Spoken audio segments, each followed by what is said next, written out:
Welcome to the Market and Main podcast. My name is Mapeus, and today on the show is Sean Patton, a Green Beret, ex-military, a author, and a business owner from Nashville, and we will welcome him here on the show today. Welcome to the show, Sean. Hello, it's great to be here. Thanks for having me. Yeah, we're really thrilled for you to be on here because you have a lot to say, a lot to explain to us. You have said you're an ex-military, ex-Green Beret. Tell me a little bit more about that. How did that come together, and like, how long was that ago? Yeah, definitely. So I'm originally from the Midwest. I know you're, I think, in Ohio, right, as well. I live in Nashville now. So I grew up in Kansas, just outside Kansas City. And 3 weeks out of high school, I went to the military academy at West Point, and it's 4 years there. Graduated and commissioned into the U.S. Army Infantry.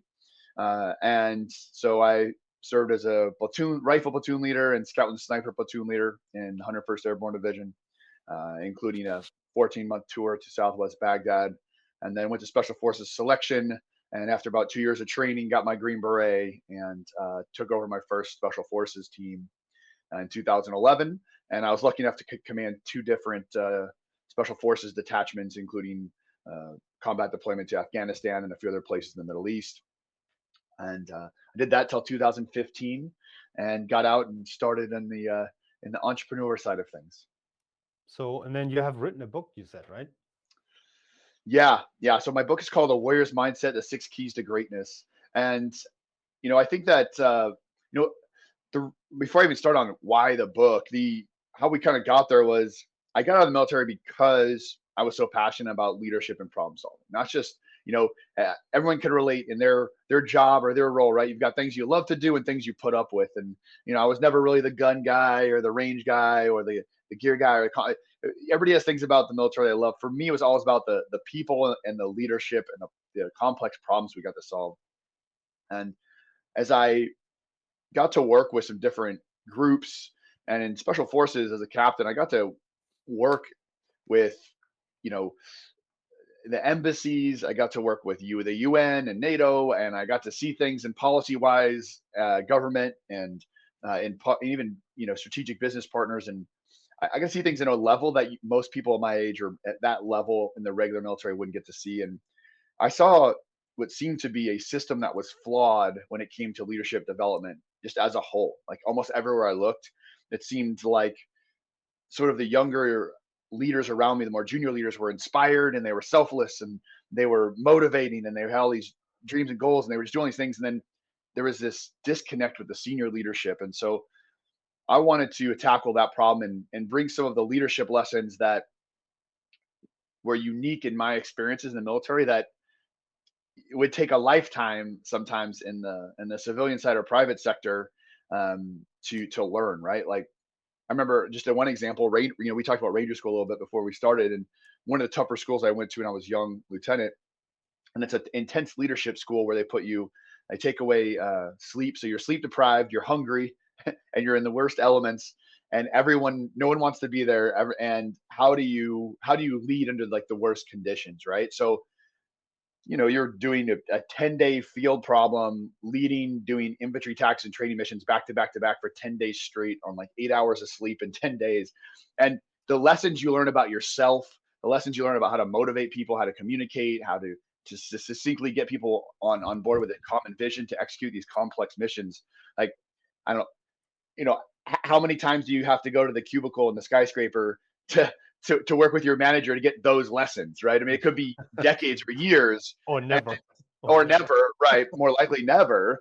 And so, so I knew there was some uniqueness there, but I didn't want to be the military guy who gets out and says, "All right, business leaders, let me tell you about real leadership." When I knew nothing about business. There's not a lot of business admin or marketing courses at the military academy, if you can imagine that. So Yeah.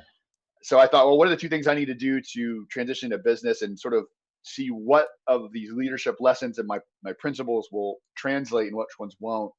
And so first thing was get a formal education in business. So I got my MBA from UNC Chapel Hill. The second one was, well, if I can start my own company and get it self-sustainably profitable, that's kind of packing as much leadership or as much business lessons as you can into a short period of time. And I started my first company and it failed, and I went through a bankruptcy. I mean, it was one of the hardest things I've done in my life, is had a failed business where I'd taken on money and investments, and come out as this Green Beret commander, combat vet, just like win, win, win, and then had to lose in that first venture was so difficult. But I learned a lot. Started another company, and then it's flourishing, doing very well. So after years of that, I got to a place where I felt comfortable starting my leadership development company, and so it's called Stronger Leaders, Stronger Profits. And then writing the book, A Warrior's Mindset, really allowed me to take the mindset, the self-leadership principles, because that's one of the things, right? You have to be able to lead yourself before you can lead others. Yes. And as I started working with more, even senior executives, I realized that one of the reasons they were managing and not leading is because they had been in the business for 20, 25, 30 years. So they were very comfortable managing people on the business, but they maybe hadn't done the work on themselves in a way that allowed them to lead from an authentic place. And so it was my way of putting together my process for mindset mastery and mastering yourself in order to lead others. And then we sort of use that as the basis for a lot of the mindset work we do at Stronger Leaders, Stronger Profits. Cool. Sorry, long answer to your question, but I had to put some context to it. Yeah, no, absolutely great. So, tell me a little bit about the marketing aspect of, like, having the book to, like, basically underline your we always call it the authority, right? It's like the authority in your space. I mean, you have your rank and everything, and your years in the military as proof that what leadership means, because everything has to work together, kind of like a huge, like, like clockwork in the military, and you have to have the discipline for that. But, like, bring this to the outside world, someone that didn't serve in the military, or didn't like research the military to a point where they know that all that has to do with, like, discipline and leadership and all that kind of stuff. How well does that work for you, like, now having the book and, like, being able to, like, open this window for like, everyday people that weren't in the military, or don't have that inside of the military, that you have that authority to actually teach what you do? Yeah, no, great question. And that's one of the things with the military background in terms of a marketing approach to others, and even a teaching approach, can be a bit of a double-edged sword, in the sense that it'll open some doors and give you some of that credibility. Like, obviously he's had some unique experiences in training and has had some success in these different leadership roles, but it's very easy for people, if you kind of end with that and that's kind of all you have to go off of, that you're like, but that's not me, right? Like, they're like, well, I'm not a Green Beret, I'm not a Ranger, I haven't done that stuff. And you have this identity problem of, in marketing, right? It's about your audience, it's not about you. And so that relatability is what can be missing. And so that was one of the reasons that for me it was important to start and create a successful company before I started coaching and teaching, because that gave me that extra layer of credibility. Like, okay, this actually works. But then the book, like you said, from a marketing perspective, has been huge, because it sort of level sets with your audience on what can they expect, and it shows that you've spent time and thought through a process, and it gives that first landing place, right? Like that beachhead, if you will, using a military example. Like, a book is a first easy sell on someone's maybe they watch this podcast, like, well, I like what he said, but I don't know if it's right for my company. I don't know, let me see more. Well, it's a lot easier for them. I'll go buy a $20 book. Then they start reading it. Okay, this sounds great. And the book then led to, my sort of marketing or sales funnel, if you will, if we're talking the backside of business now, right? Is, put out the content, put out the, make the connections, reach out to folks. And then maybe the book comes next, because that's a $20 purchase. Then I do a lot of speaking engagements, right? Either private companies or at conferences. So that's sort of the next thing. So, I like what he's saying. Maybe we'll bring him in to do a lunch and learn with our leadership or our monthly kickoff. Then it's like, well, I like that. What about more? And then that feeds into our workshops, and that feeds into our coaching business. And then we have a long-term academy that we're actually in the beta of rolling out right now, to basically help companies enact an entire leadership development program from top to bottom. So you sort of follow the value chain up in the marketing model. Okay, well that makes sense. Yeah, it's a similar setup that we have here.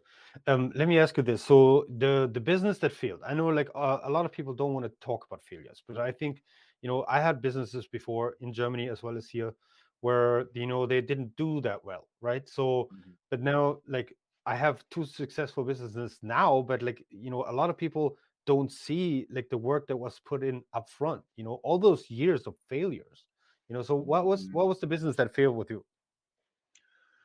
So it's actually a it was a kind of a martial arts fitness gym franchise, right? And as coming out of the military, one of those things, right? It's like theory versus reality. In theory, for someone with that type of experience, maybe you've got management experience, you've got leadership experience somewhere else.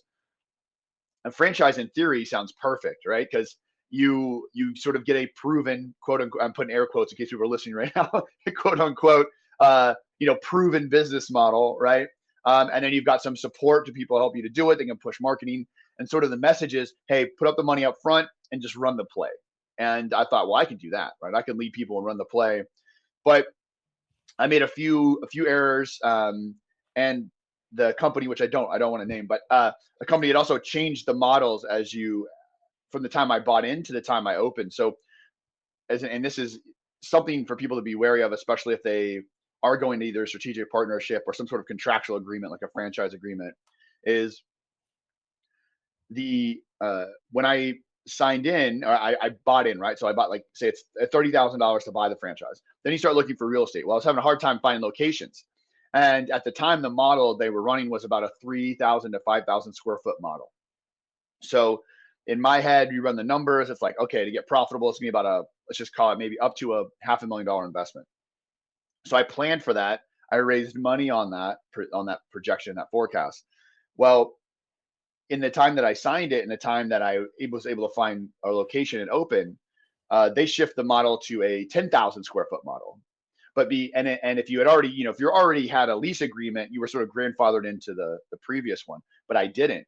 So contractually now I was obligated to go with the current brand standard. So all of a sudden I was already sort of pot committed with my own money and taking investment money. And now the scope of the business basically doubled. So I had to go get another loan and go more in debt. So that was one of the first things to look out for that caused some of the failures. And the second one was, I know I signed a lease deal. I started out with that idea, right? Like sort of, I don't know if you're familiar with the old movie called The Field of Dreams. It's an old American movie, a baseball movie, and they have a thing where it says he gets his vision. It says, "If you build it, they will come." And he builds this baseball diamond, and all these old baseball players come. And that's kind of how I thought, right? It was like everything has to be perfect. It has to be the best. It has to be pristine. It has to be the biggest, the brightest. And if you do that, it'll be successful. Instead of now, what I recommend and know is actually you want to start as small as possible, right? And I'm sure you've seen that with your business. Start as small as possible, and then iterate, right? Iterate, see what works, what doesn't work, and instead of developing the entire idea in your mind and then just going in with all your chips at once, start small, iterate, because like you said, you're going to have failures. You're going to have small failures inside Yep. one business, and you might have multiple businesses fail. And so it's coming to that realization that, in business and in life, failure is not the opposite of success. It is a part of success. Right. And so you have to sort of mentally and financially prepare for that.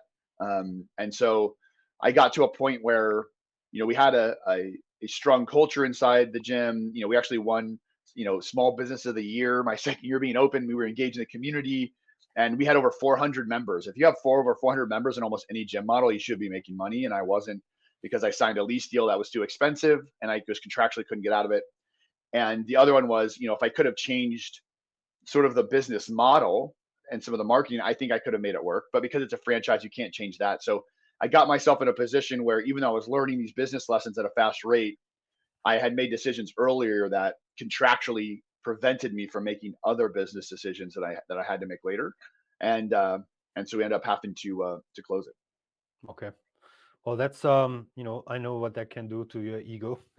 This is a tough time. Like I know how Mm-hmm. that is. Like when you're like you put everything into it and then like lose a lot of money and disappoint a lot of people. That's not to be forgotten in that context, right? It's like a lot of people that banked on you, a lot of Mhm. people that trusted you with their money, with their time, just with their and then you have to go to them and tell them, hey, you know what, I failed, I have to close my doors. That's that I mean, I know how that feels for myself. Yeah, Like it's I have, brutal. It's it's brutal, brutal, man. it's brutal. Yeah. I had, we talked before. I've got, like I said, 30 months deployed overseas, and I've got 22 months at combat, right? So 22 months in war, and never, I've been in firefights, explosions, or I mean, all that stuff. Right? I've had to be, people try to kill me more than I'd like, and I was happy to say I brought everyone home I ever served with, despite all that, and I never had a panic attack, and I had two with entrepreneurism. So people don't underestimate the power of it. Yeah. And I think another thing, and I tell this when I talk with a lot of like veterans groups. I also volunteer with a great national nonprofit called Bunker Labs, and it's a entrepreneurial accelerator program for veteran Okay. and military connected Nice. folks as a coach.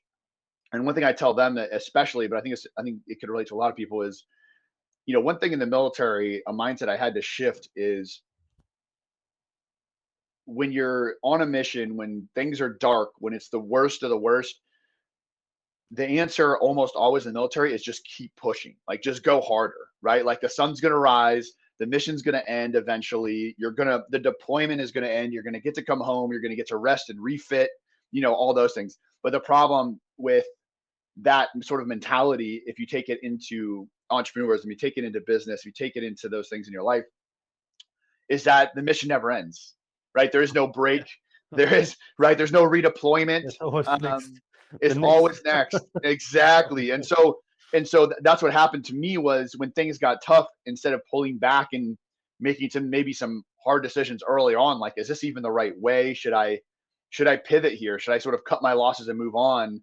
Right. The sort of sunken fallacy, right, of sunken cost fallacy that we have in business, where you put money in, and all of a sudden you say, well, I put this much in, I have to keep going even if it's not a good idea.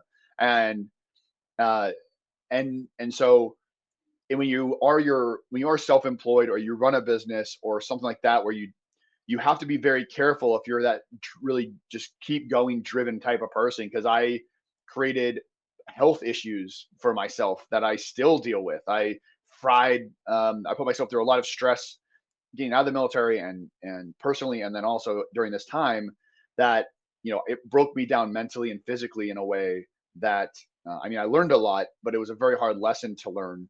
And so now I know that you have to create a balance, and balance in entrepreneurism doesn't necessarily look like, work 9 to 5, and then, go out to your happy hours and get nice, watch some Netflix and go. Like, that may not mean that. It may mean you're grinding for 50, 60 hours a week for weeks or months at a time. But just know in the back of your head that there's a ticking clock, and you have to let it swing the other way. If it's like steam in a pipe. If the harder you go, the more the pressure builds, and the more pressure builds, the harder you and the longer you have to release it. So you have to keep that balance going, because eventually the pipe's going to burst. And so that was a hard thing for me to learn, was how to self-regulate and identify and listen to my body, listen to my emotions, and create good mindfulness practices, and all those things you have to do that go back to that self-leadership piece, to be successful as an entrepreneur or a leader in business. Because if you don't, the pipe's going to burst, and your body's going to force you to, and it's not the route you want to go. I have not been there yet. Thank God. But like, I can't stop. Like that's my problem. I can't stop. Mhm. Like I do 9 to 5. No, I don't do 9 to 5. I do more like 5 to 9, and then some hours. Like Yeah. 5 a.m. to 9 p.m. and then some. Um, I just can't stop. And maybe that's gonna bite me one day. But it's for me. It's like I get self-destructive if I stop. It's like Oh yeah, yeah. You got to where focus all the energy at something, huh? right. So, but like again, like what you said, there's always next day, right? The next day is always Mhm. coming in business. Other than was a tour, right? Was a Mhm. deployment. where it's tough for 22 months, right? And then you can go home. It's tough for 2 3 years, and then you can go home. With business, it's like the bad thing is the good thing, because even if you get beaten down, right? First of all, no one's going to kill you. I Yeah. mean, most likely not, right? Yeah. Second of all, like this, like, hey, there's always the next day, the next project, the next, like, where's the money coming from? um at the same time, there's always the next day there. What, it's Yeah. like, there's like, even if you get defeated once, there's like, you know just stand back up and go for it again. So that's the thing. Yeah. It's like a lot of people stop before, you know this, like, there's a meme out there in the internet, like, where it's like this, like, the gold digger there, or like grab, like digging for diamonds, and it's like this like the one guy got it, and then the one up there is like, he just turned around, he was like that far away from it. This is like, in business, it's basically like that. If you grind long enough, if you grind hard enough, if you fail often enough, you know Hmm. fail forward and learn from Yeah. it. Don't do the same stupid mistakes again, so, but like, fail forward and grow from your failures. There's Yeah. No, really, absolutely. really Yeah. no You have, stopping anyone. no, I agree 100%. And that's what gets most people, right? It's, it's the repeated failures that catch up to you. And I think the mindset that you talked about there is the key to it, right? That how do you view that failure? If you view that failure as uh, as like the failure, like an ultimate failure of your idea, like you're completely wrong, and then you can only do that so many times. But if you view failure as uh, just data, right? So Right. don't, no decision you make is the decision. Just make a decision based on what's around you and the data you have available, and then make a decision and then see what happens. And then all that decision is doing is getting you to open up the next door, to get to the next room, to get more data information so you can make another decision. And like you said, just iterate. And another thing I think that people get hung up on is they judge their decisions by the outcome. And that's the wrong approach, because you can't control the outcome, right? There's other things, like you can make the best decision in the best process and it could still not work because you can't control all the variables. But Hmm. how you judge that decision and that failure should be on your process.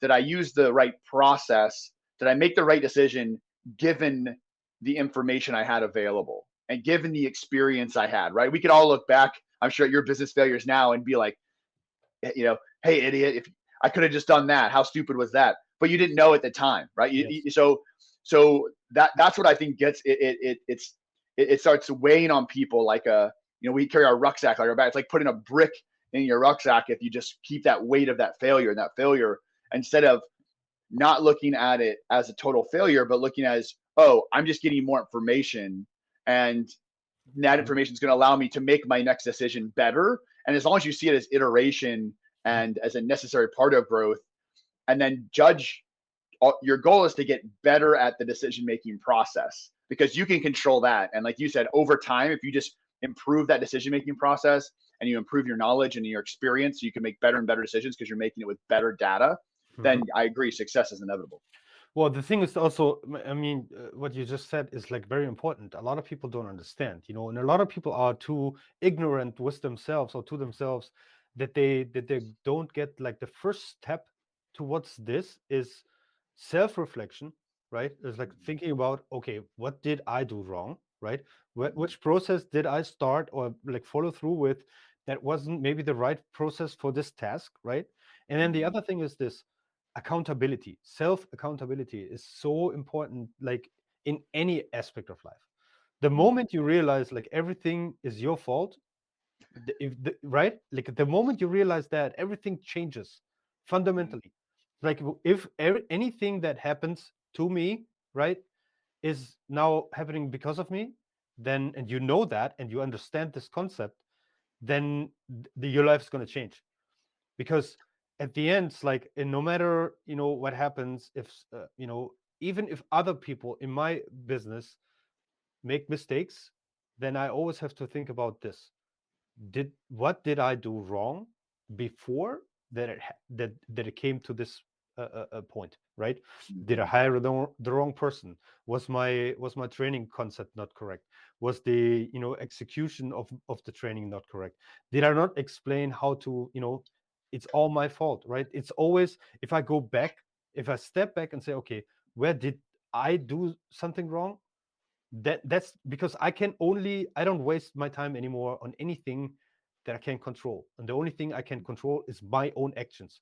And if that means in my organization, I am the one that sets up like the training structure, I am the one that hires people, I am the one that lets people get away with stuff, right? So that's like the whole, like, how to build your culture, how to build your team, how to build your training structure. That's all on you as a business owner. And if you understand this, then everything is going to change. Everything. It's going to be Yeah. hard. I'm not Yeah. saying it's not hard. I'm not saying it's not like hard for you as a person, because your ego doesn't want to admit that you make mistakes. But the moment you do that, your life will change.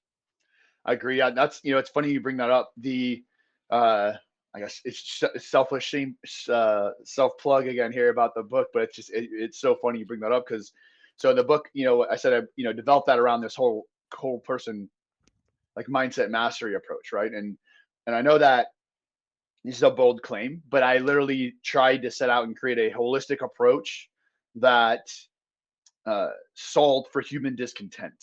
And and I wanted to do it agnostic of any religious beliefs or cultural beliefs. Like it was applied, like what's universal to everyone. And the second key to greatness of the six is an internal locus of control, which is exactly what you just described, right? Is someone with an external locus of control attributes the what happens in their life to external forces, right? And someone with an internal locus of control realizes that they are the ones who determine their future, right? Like bad and good things happen to everyone, but how you respond to them, decisions and actions you make, uh, is what drives that. And I think a key principle that will help people maybe embrace this more is fault and responsibility. So people conflate those two things, and they're different. So let's say you grew up in a an area, an economically depressed area. You didn't have good education. Maybe you grew up with crappy parents. Maybe you grew up that were racist, or they were sexist, or they were like closed minded, or they just didn't support you. Like however you grew up, or something else happened in your life, or you had a business fail, right? All these things that happen. You know, not saying that all those things are your fault, right? Like fault is about the past, though. Responsibility is about the present. But what you do about it today, like right now in the moment in reality, what decisions you make, what actions you make, what inactions you take, that is 100% your responsibility. And that is what's going to actually have the strongest impact on your future. And so, Right. I think people get confused on that fault and responsibility line. But as soon as you accept full responsibility for your life and your actions and things that are inside your sphere of control and let go of everything else, that is really a key to success. And I think that the problem for most people is sort of that, and it gets in these sort of talks, people talk about mindfulness all the time, but in being present, but it really is critical because if your mind is constantly in the past, right? Those are people who live with regret, depression, all that stuff, right? Well, it's impossible to have an internal locus control because you can't change that. You're powerless to change the past. And so all you can do is do what you did, where you said you evaluate it and you learn lessons to inform the present, where you can have an internal locus control. The same Right. for people who focus too much on the future, right? The anxiety and the rumination of the what ifs, what about this, and what this happens, and what that happens.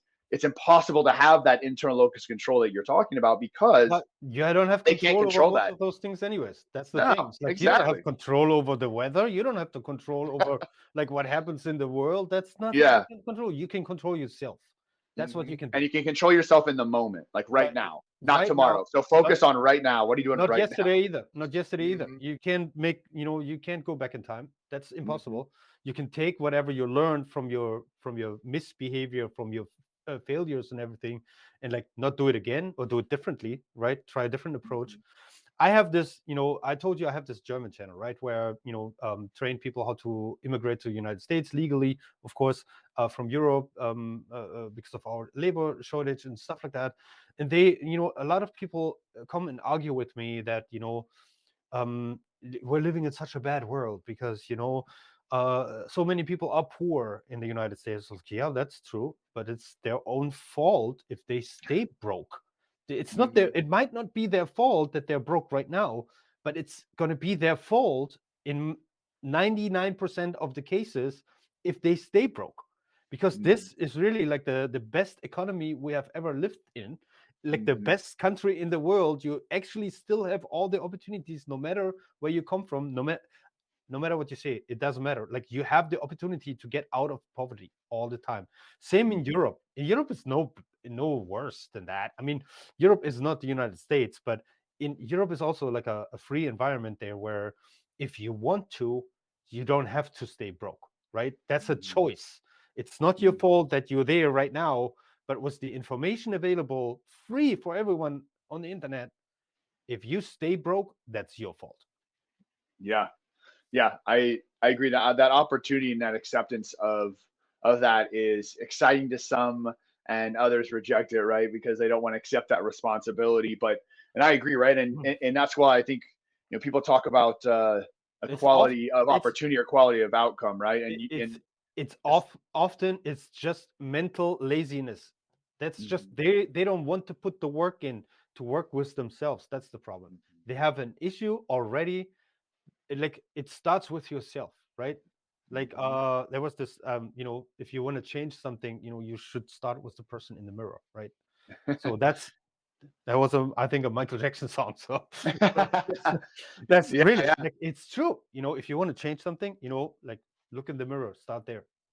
Yeah, and that's why it's funny on the leadership side, right? As a leadership coaching and consulting company, that's why oftentimes sometimes the managers, the leaders of the company will bring us in and like, well, we need to train our leaders how to do this, or lead their people this way, or communicate, or it's sometimes like we want leadership training, ends up being like equal opportunity or diversity and inclusion, which are all important concepts.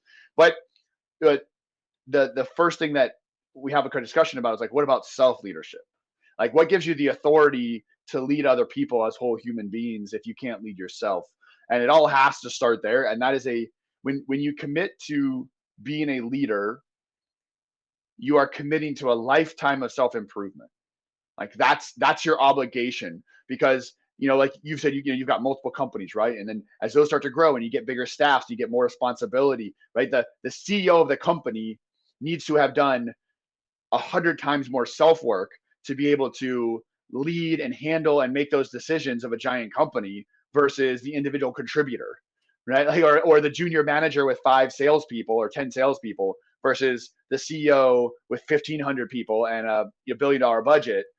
The decisions they're going to try to make, the stresses, the importance of what they're trying to do is so much higher that if they haven't done that work over the years to be able to make decisions under stressful situations, to be able to analyze, like you said, we talked about earlier, iterating, being able to they have more data because they've just made mistakes more, they've made more decisions. You can't be scared of that process. You have to embrace that process, because as you move up in a company or you move up in responsibilities, your company grows as an entrepreneur, you have to have grown, because otherwise if you're the leader of a company or any organization, you inherently are the limiting variable for growth. Like, Right. you inherently are. So you have to constantly work on yourself. Yeah. But like, that's the thing, is like, a lot of people don't want to see it that way. Mhm. They're like, the entitlement that is going on in the you know in the Western world, really, like, and maybe in many other places too, is like, this people, this has to be done for me. I expect this, and I expect that. It's like, okay, what do you expect from yourself, right? Yeah, That's that's a you good way to know put it. that's you know that's a like I said, this is like, it's also a trait of high intelligence to be able to sit down, step back, and look at themselves. Look Mhm. at yourself, and it's like, okay, where do I have flaws? How can I be a better person to help my peers, my team, my workers, whoever is involved? And I mean, it's not only that. that is a monetary benefit for everyone. It's like you have this responsibility. I'm a small business owner, right? So I have a Mhm. small team, 5, 6, 7 people, depending on what time of the year we have, right? And then we have tons of freelancers working with us. Whereas, like, okay, so the freelancers not so much, but like the people that work on my payroll, they're they're part of my family now, right? Mhm. Now, I mean, not that I'm like spending Christmas with them or Thanksgiving or whatever, but like, hey, you know what? I make sure that they can spend their time on Thanksgiving with their family and that they can put the turkey on the table and stuff like that, right? That's my responsibility now, and it's terrifying as a business owner, right? The moment I hire the first full-time employee in the that wasn't like a live at home person, right? It's like Yeah. someone that has like a family. Like my first full-time employee, I remember to this day, he doesn't work with us anymore, but he had 3 children and a wife. Like that's like my family just grew by 5 overnight, right? Yeah. So I have to make decisions differently than anyone else in the company because I'm not only responsible for my 5 people, right? I have Mhm. 5 children and a wife. You know, if I'm also responsible now for those 5 people and those 2 and those 3 and whoever works for me. And if I fuck up, I fucked them up. I cannot do Yeah. that. It's like I need to be able to sit down, step back, look at myself, and say, okay, I made a mistake. I have to, you know, take some countermeasures that doesn't go south, because Mhm. otherwise, all those people will suffer. Yeah. No, leadership is such a responsibility, and it's even a greater one when you're the owner too, right? And you're controlling the entire books and the payroll and everything. And it's a huge responsibility, and so people need to embrace that, and you obviously see them, not just it's not just a transactional approach, right? And it's interesting you bring that up, because that's literally, with our company, with Strong Profits, that's our mission, right? Is there's too many companies that see this, or sort of this old school management mentality of, it's just, hey, I'm gonna give you some tasks, some KPIs, some metrics, you do that, I give you a paycheck, that's it, like that's all this is, right? And they should be privileged to get a paycheck for me and work for me, like that sort of old school mentality. And you said, with one of my phrases that I talk to companies about now is, in my opinion, like average, like decent management is really becoming a commodity, right? It's like rice or something, because it used to be, 20, 30 years ago, you have to get some guy from, some big city in Germany, or you have to get like a guy from New York to come down and share the management secrets of how to run people and set up KPIs and metrics, and structure your organization and all these things. But all that stuff, like you said, to technology is basically freely available. Like there's no management secrets anymore. And software, you've got management software now, where my wife is a senior manager in a software sales company, and if she's got software that shows her, uh, how many calls people make, how long they're on the calls, right? Yep. Who talks more, them or the client? What percentage? What words do they use? Where are they at? How long does it take them to close? Like all this stuff, that the data is just in front of you. So if you're just trying to manage someone, and when I say manage, I mean management is about efficiency of a system. So in terms of like setting up a system to get a desired result and set up KPIs. Now, mind you, there's a lot of companies that don't even do that, but there's a lot. Most that are high achieving, successful companies do at least have that. But they kind of, if you stop there, especially nowadays, now people wonder, well, why are my people leaving? They're not grateful. They're changing. Well, it's like, but the thing is, if you're just doing that, and another company is offering them the same environment, the same situation, right? Like the exact same job, exact same everything, but an extra 5 grand a year, why wouldn't they leave? Like they'd be stupid not to leave, right? Because it's the same except for this $1 amount. But if you change that mentality, like you talked about, and say, no, you're part of my family now, and I'm going to lead you as a person. I'm going to inspire you to help you become a thriving, more successful, passionate human being at work. I'm going to teach you how to. I'm going to help you learn self-awareness. I'm going to help you learn new self-discipline skills, a new mindset, new ways to communicate that's going to make your relationship with your partner and your kids better. And I'm going to help you set up personal development goals to help you envision a future you never even thought possible. Like that's leadership. And when you do that, your people will take $10,000 a year less, right? You could pay, if we're talking about peel the onion back from a business sense, they will take less this and they will stay with you longer, and you'll decrease that in turnover and that engagement But just I, by attaching as a human element, right? And that human element of leadership is what's so powerful. And I think that it's quickly becoming not just the greatest competitive advantage in business, but maybe the only competitive advantage in business. it's like I agree with you, but we have a huge generational problem. You know, that's a bigger problem that we have right now. Money is one thing. You know, it's like trying to like um getting some generations to work together because they're working on different warp speed, right? So Mm-hmm. you have all the boomers that fade out, right? Like they all retiring at like 10,000 a day, right? Mm-hmm. Where they had a totally different work ethic than our generation, like Gen Xers, right? And then you have the millennials and Gen Z, where millennials, you know, um, they're often, you know, like put into a place where they're like, well, you don't want to work and stuff like that. Wait for Gen Z. Like the millennials actually are not that bad. They're like, they know what they want and they know what they're worth. What Mm-hmm. that's the thing. So, but you can still reason with them. There's no reasoning with Gen Z anymore. Like they don't. No, the problem is that they don't know what they want. That's the problem. Like Mm-hmm. you can reason with someone from the millennial generation, where I was born in 1980. Like it's debatable if I'm a millennial or if I'm a Gen Xer. Like in Yeah, my yeah. book, I'm still Gen X because everyone I work with is Gen X, right? But like Mm-hmm. my employees, they're all like millennials and Gen Z. And Mm-hmm. what I find is this: like the millennials, I have no problems with. Like they work their ass off because they know Mm-hmm. what they want, and you just have to give them what they want, and they will like take a pay cut for other benefits, other perks, because they're just those people, right? They're this the generation that wants more, you know, quality of life, you know, work-life balance and stuff like that, right? But they still want to feed their families. They have a reasonable amount of children, right? Mm-hmm. But Gen Z does not know what they want. This is my experience, right? I have a child that is that old. Most of my children are Gen Z, right?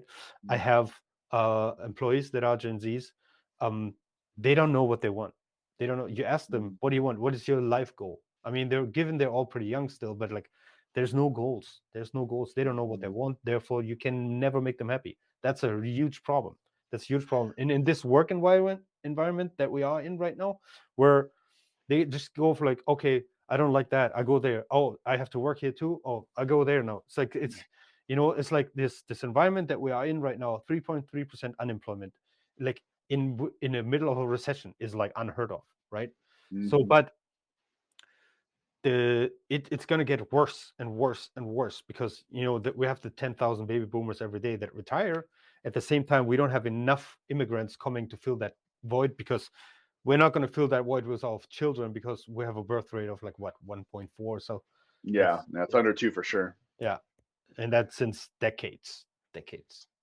So Yeah, no, I think so, and I think that the key, right, is as you move forward under the conditions that we've been given or that the world's in is okay. So as leaders, as business owners, what can we do about that? And I think, like you said, I think Gen Z is younger, right? A lot of them don't have families, they haven't like so as those things start to pile up, I think the reality will hit a bit to help guide them, or they'll figure themselves out a bit.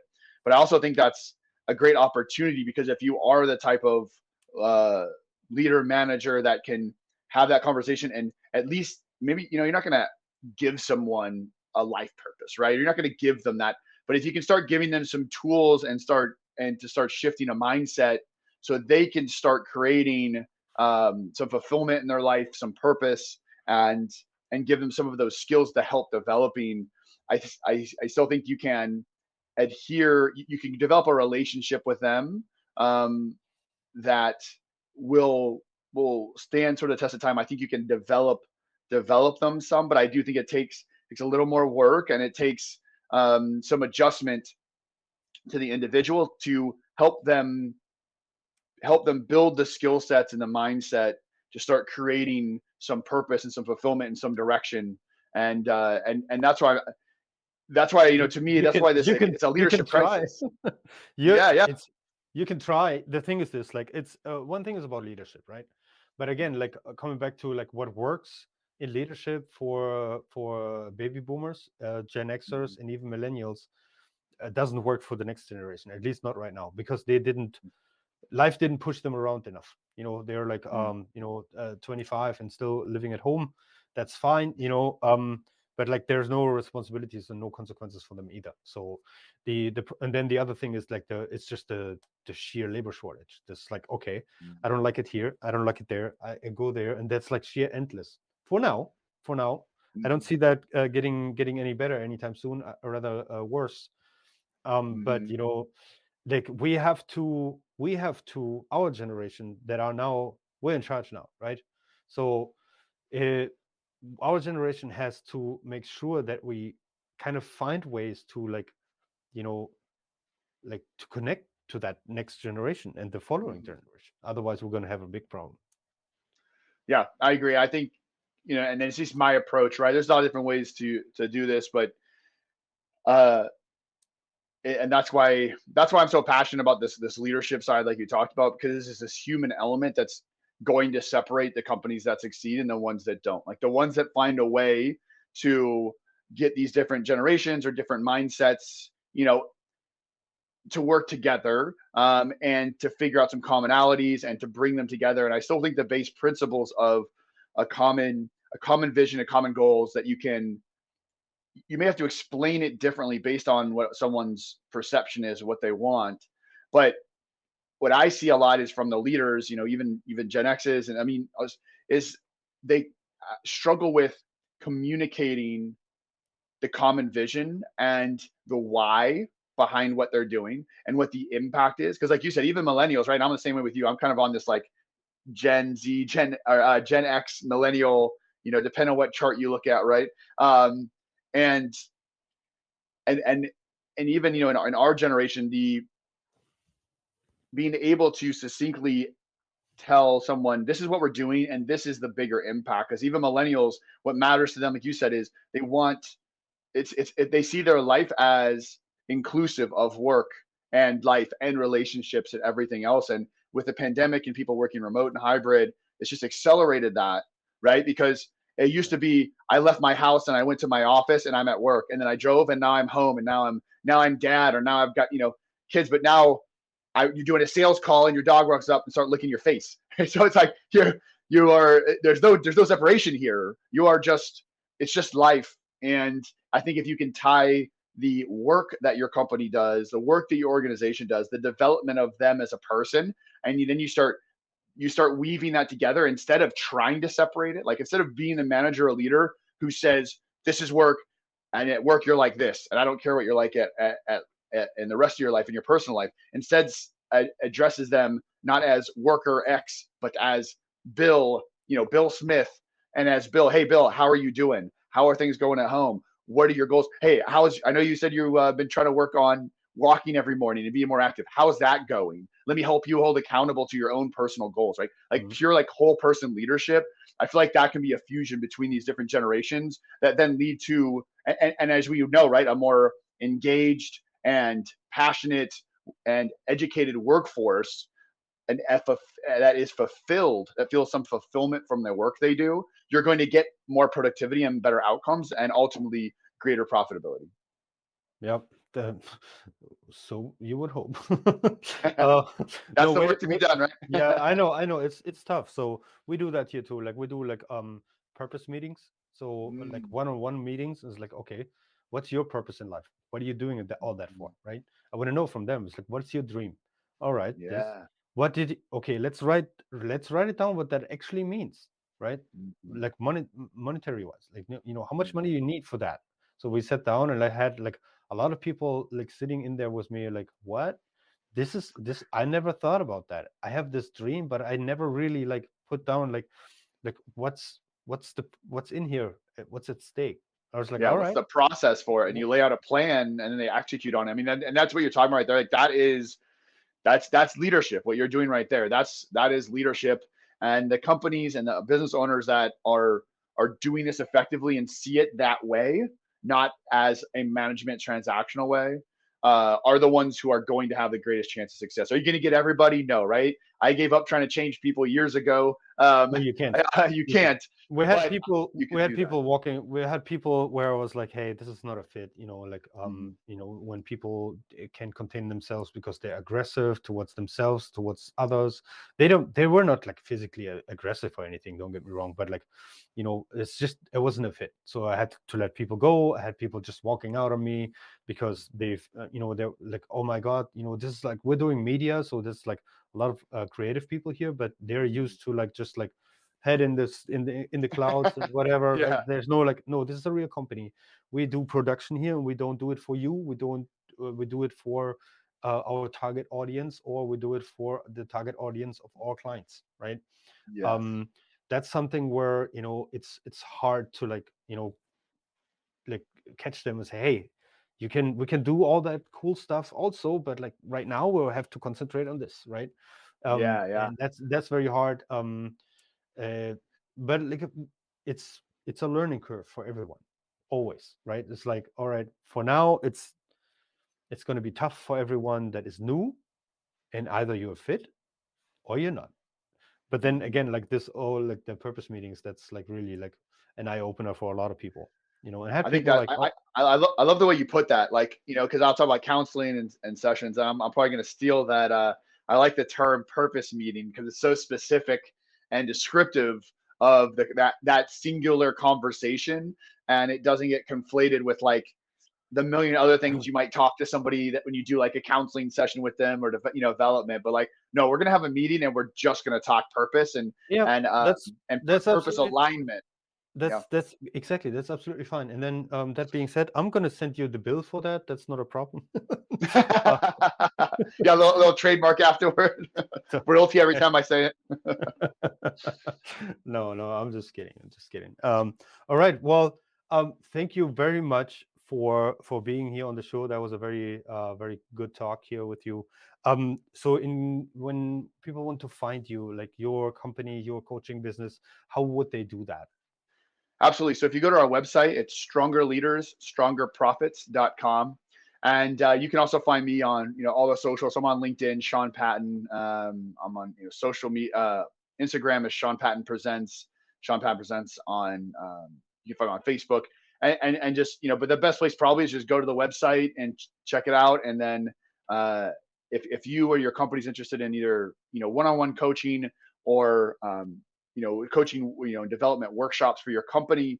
And we're also, like I said, I'm really interested. I'm talking with some companies about beta testers for basically an entire e-learning style, complete leadership development program that we train up one of your people on the internal to be a leadership coach. So we build capacity inside the company and then build it out for you. And we've got some, that's our next thing. So if any of that, if you want to talk about any of that stuff, or just have questions, please reach out. I'm happy to help.